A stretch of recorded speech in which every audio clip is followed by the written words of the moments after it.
Je lis du livre de Daniel, chapitre 5, au verset 10, ce qui suit. La reine, à cause des paroles du roi et de ses grands, entra dans la salle du festin et prit ainsi la parole. Ô roi, vis éternellement. Que tes pensées ne te troublent pas et que ton visage ne change pas de couleur. Prions. Notre Seigneur et notre Dieu, voici une personne qui se glisse dans la salle de festin avec des paroles encourageantes. Tandis que nous étudions ces paroles, que ton esprit nous éclaire, nous t'en prions, au nom de Jésus et pour ta gloire éternelle. Amen. Bien. Des gens ont peur. Quand Belshazzar réalise la situation, il ne veut pas perdre la main parce qu'il est le roi. Il appelle ses magiciens et indique aux convives, gardez le calme. Mais non, ce n'est pas un problème. Les magiciens nous diront de quoi il s'agit. Ne vous inquiétez pas. Les magiciens regardent le mur, leurs yeux s'écarquillent, ils ne comprennent pas. Or, nous savons qu'il n'y a que deux forces, le mal et le bien. Et apparemment, les serviteurs du mal, les magiciens, sont boudés. Donc, s'ils ne comprennent pas l'écriture, c'est que cette écriture vient de l'autre camp. Ça vient de Dieu. Voilà pourquoi ils furent incapables de déceler la moindre explication de l'écriture qui était là, sur la muraille. La panique gagnait le roi. Et tandis que ce dernier était vraiment paniqué, la Bible dit que la reine, à cause des paroles du roi et de ses grands, entra dans la salle du festin.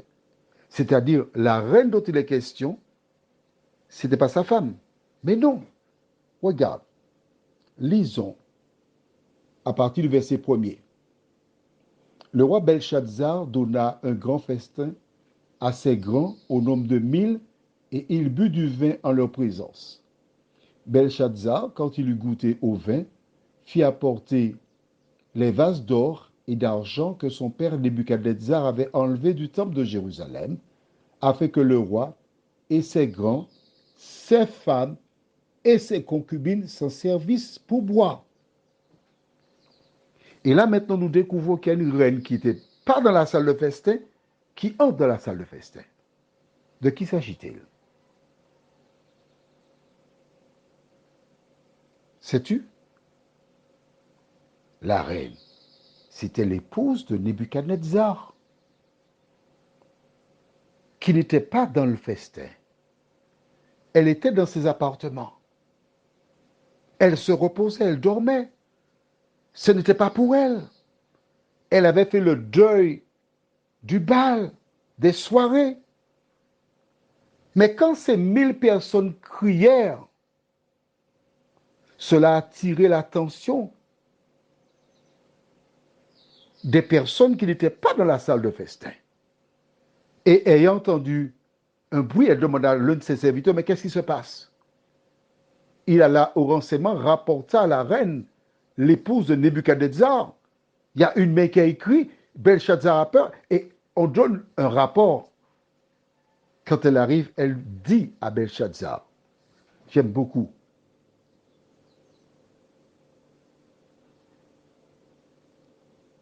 que tes pensées ne te troublent pas et que ton visage ne change pas de couleur. En clair, elle lui dit, ne t'inquiète pas, n'aie pas peur. Elle utilise des paroles propres à Jésus. Prions. Notre Seigneur et notre Dieu, combien nous te sommes reconnaissants pour ton amour, tes grâces et ta fidélité.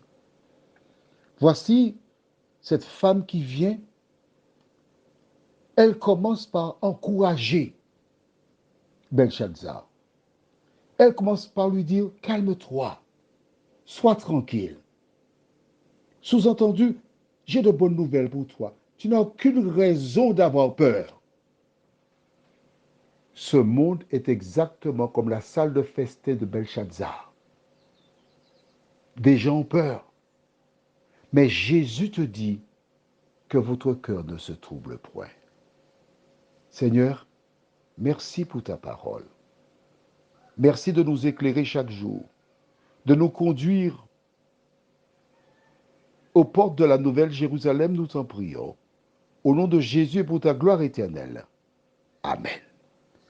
Je te souhaite une bonne nuit.